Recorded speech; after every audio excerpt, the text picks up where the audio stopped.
So I'm Dr. Ben Vilkus, and I have the distinct honor to introduce our speaker this morning, Riley Lubeck, who is coming from Cherokee, Iowa, and has been here at Wayne State College for the past 3.5 years, and she'll be student teaching next semester back in Iowa, so she'll be leaving Nebraska to be a wonderful addition to the teaching staff in Iowa. Riley's been working with me for the last couple semesters. We've had several different courses to kind of work through what she wanted to do for this honors project, which is a real blessing. I've done other honors projects with students before, and sometimes they get stuck on one thing and then not necessarily where they want to go. With Riley, she's been able to kind of navigate exactly where she wants to go and find the topic that's really dear to her heart of school counseling. So it's my privilege to welcome Riley to the stage. Thank you, Ben. So today I will be talking about restorative practices and the perspectives of school counselors. So as Ben said, my name is Riley Lubeck, and I just want to thank you all for coming and joining today.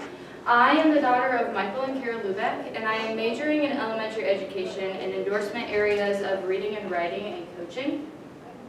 This project was inspired through one of the courses I took. We talked about communication and building relationships with our students, and restorative practice was one of the topics that we kind of dove into. And after that, I kind of wanted to look into the rural areas and what they were doing in tales of restorative practice. My plan is to go into the classroom and teach for several years and come back and get a master's degree in school counseling in hopes that I can relate my teaching experience to my school counseling, and so then I kind of know what teachers are expecting of me. So first I would like to talk about school counseling to kind of set the stage. So school counseling is defined as certified or licensed educators who improve student success for each and every student by implementing a comprehensive school counseling program. So school counselors have a lot of roles when it comes to schools and school districts. They have many duties that they have to do. So I'm going to list off some of the things that they typically do within a school district. They are, for example, have many responsibilities of they train teachers, they provide mental health supports to not only students but staff, and helping make sure that all the students are in a well-shaped community.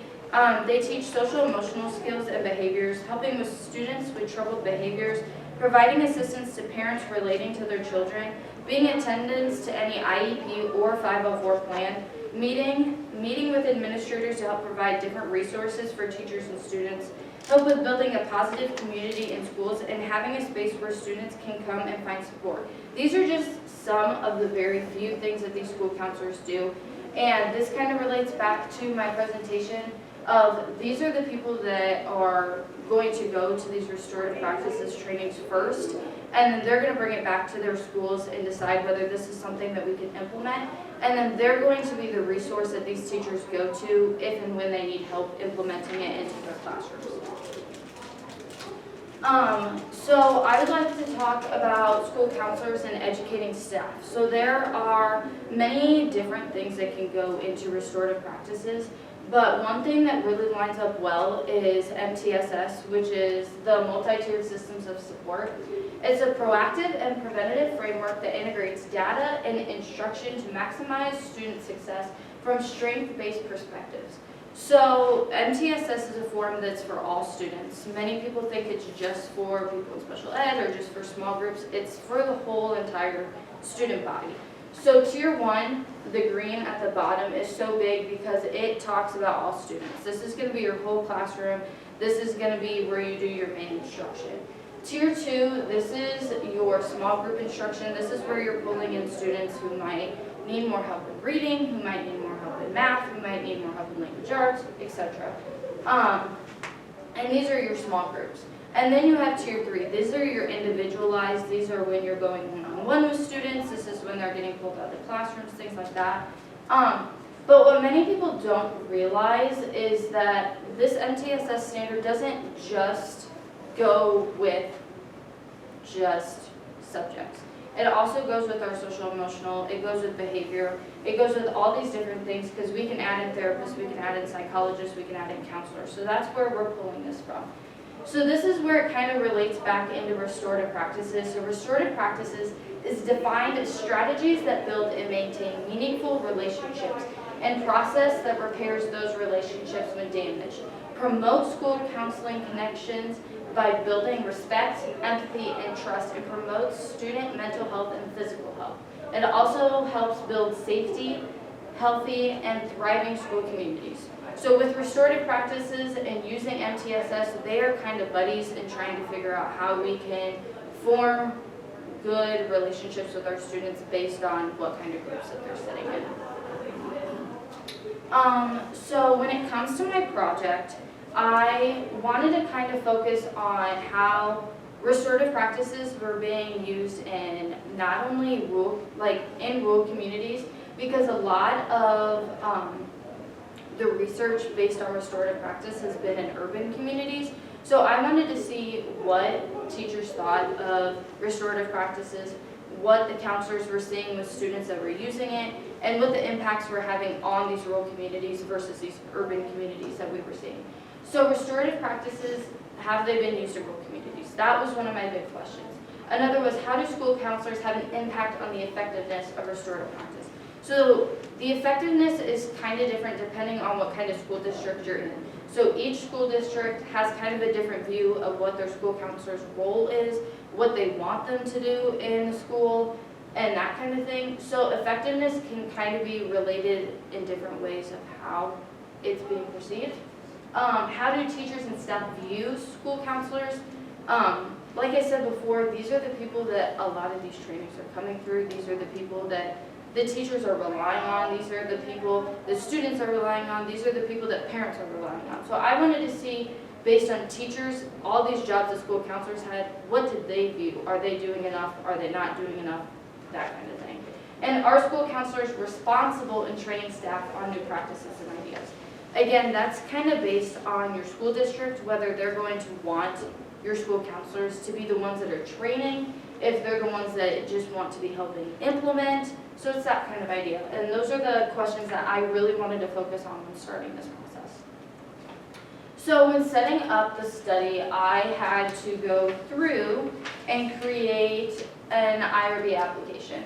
So the IRB application was submitting questions, we had to do a research approach, so we had to explain each and every step of how we were going to research, who we were going to research, what kind of questions we were asking, that kind of thing, to make sure everything was staying consistent and was making sure that not only it was professional, but their privacy was also being protected as well, because we don't want anyone coming out and answering questions and then it getting back to the school district in any way that it might harm them or anything like that. So we just wanted to make sure that everything was put together for that. Along with that part also was the consent form. We wanted to make sure that all of our participants understood what they were getting into, which was just a Zoom meeting that we were going to record and use transcripts for.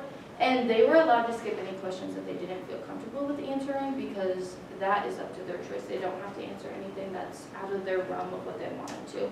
And so the consent form just made sure that they understood what was going on. Along with that was the security procedures. So this was making sure that those transcripts were put into a file where it was going to be locked away, no one was going to see them. Like, their personal privacy was their personal privacy. And then it was reaching out to possible participants. This meant emails that were consistent across the board. When conducting research like this, you want to make sure that everything is the same. That way you're getting the same feedback in a way that, like, it's not swayed one way or the other. And so making sure that everything was consistent throughout all participants was also important. And then it was setting up the Zoom meeting and making sure that they understood that they were going to be recorded and that their transcripts were going to be used within the study. And finally, it was analyzing the transcripts and finding themes. So I went through and I looked through all the transcripts, and we found common themes throughout the 5 participants who wanted to join us, and seeing, based on their role in the school, based on what they're doing in the school, based on their past history, how were they pulling information to give to me. So what I did was I did a qualitative study. So this approach is based on collecting and analyzing data in a non-numerical way. So I'm not going through and looking at my research and trying to find numbers that are relating. I'm not counting how many times one person is doing this, how many times one person is saying this. I'm just trying to find like similar things that are related, and so I'm not using numbers to try and analyze my data. So upon this, there were 3 very common themes that were introduced.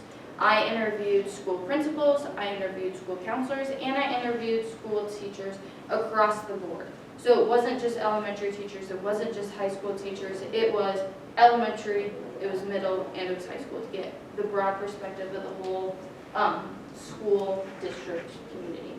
So the 3 main themes that came about were pressures of school counselors and understanding how many duties that they really have within a school. 2 was confusion over implementation and progression. So many times teachers are given these trainings and they're given this and they're given outside information, or they talk to other schools and maybe that school didn't implement it the right way and things like that. And so they come in with kind of a negative mindset. And so making sure that they understand exactly what is supposed to happen and what the progression is supposed to look like, that way they actually understand what the project is supposed to be. And then finally is the elementary and secondary divide. When researching this, there was a lot of divide between the elementary participants and the secondary participants. So I found that very interesting to see as well. Okay, so when it comes to pressures of school counseling, there are a lot of roles, as I stated before, of all the different things that these school counselors are doing. So not only are they in the school being an eye, so then teachers have someone to come and lean on for social emotional support in the classrooms, for behaviors, but they're there to build social emotional skills in the students. They are to deal with behaviors, and this can be through restorative practice, this can be with principals, this can be with parents, this can be with teachers. Like, they are working with each and every individual that could be working through the school. They help with administration, so making sure that the programs that we are implementing into our schools is going to be effective and working well. So they have to communicate with administration to make sure that this is actually something that is going to be beneficial. Along with that, they provide resources to parents, teachers, and students. So they are in contact with every single entity that is in and out of this school. So they are working with parents to try and find resources and different ideas and different perspectives for parents to take home to help their students. They're helping teachers try and find resources that can help students in the classroom. They're trying to help students figure out themselves, trying to figure out how they can manage their own feelings, how they can manage their own behaviors, how they can deal with their home life, how they can deal with all these other things on their own, but as well with having teachers and parent support. Along with that, like I said before, is training staff on new practices. Again, this kind of depends on the kind of school that you're in. Some schools are going to have, like more of those urban schools are going to have people to come in and train. Other schools, they might not have that, so they might have to go to a training as a counselor and come back and try and train their staff. Another thing that came up a lot in my interviews was making sure that these school counselors are available to help these teachers and staff in any new practices that are being implemented into the school. Many times these school counselors are brought with these tasks or these feelings or these behaviors that they're dealing with, and they're expected to try and come up with some idea. They come up with an idea and then they're busy dealing with everything else. So it's hard to try and implement something if the teachers don't have a backbone to fall onto, or where they can ask for help and, hey, this isn't working, how can I adjust? And then finally is they deal with pushback from staff. So when they have staff that don't want to listen, if they have staff that aren't trying, you're trying to implement something throughout the entire school, but we have staff members who aren't willing to try, they have to do with that pushback of, this is going to affect the school district, this is going to affect your students, this is going to affect your classroom, if you're going to try and push back. So they have to also deal with that as well. Another thing is the confusion over implementation and progression. So when it comes to implementation and progression, there are a lot of things that can be confused. Because, again, a lot of these teachers are not only seeing things from their school counselors, they're seeing things on social media. They're seeing things outside of the school. They're talking to other school districts. But the thing to remember is each and every school district is going to implement these different practices in different ways based on who your administration is, who your counselors are, who your teachers are, where you're located even, is where this confusion can be brought up and things like that. So one of the main confusions is restorative circles versus community circles. They're not the same thing. They have kind of the same idea behind them, but they're not the same thing. So restorative circles are based on student to student and some kind of, either it can be a teacher if they're trained, a counselor, or a principal.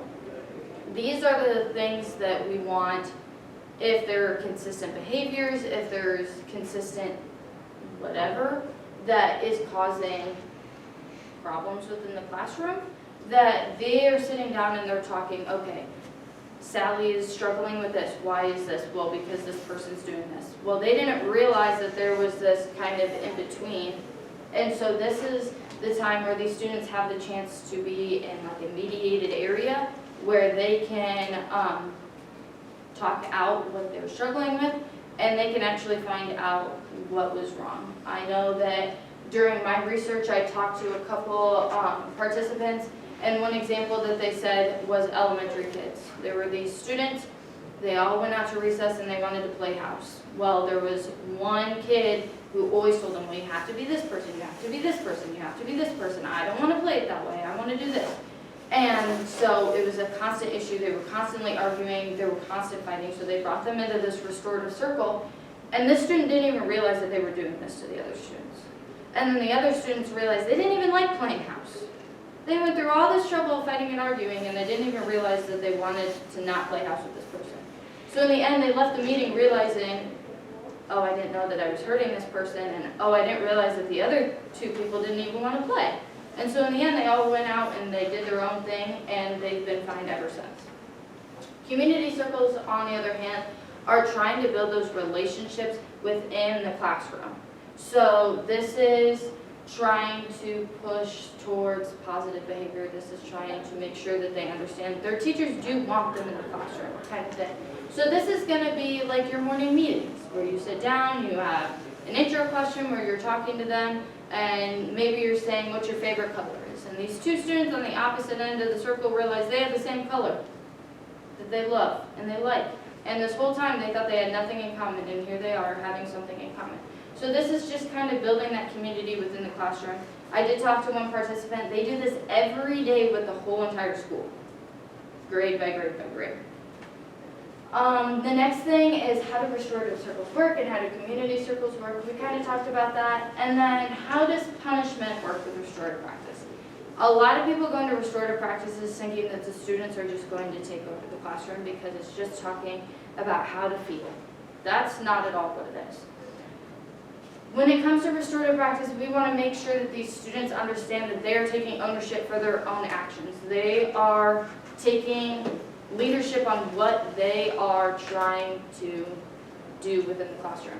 So yes, punishment is, and like consequences are part of restorative practice. They aren't something that you just take away just because.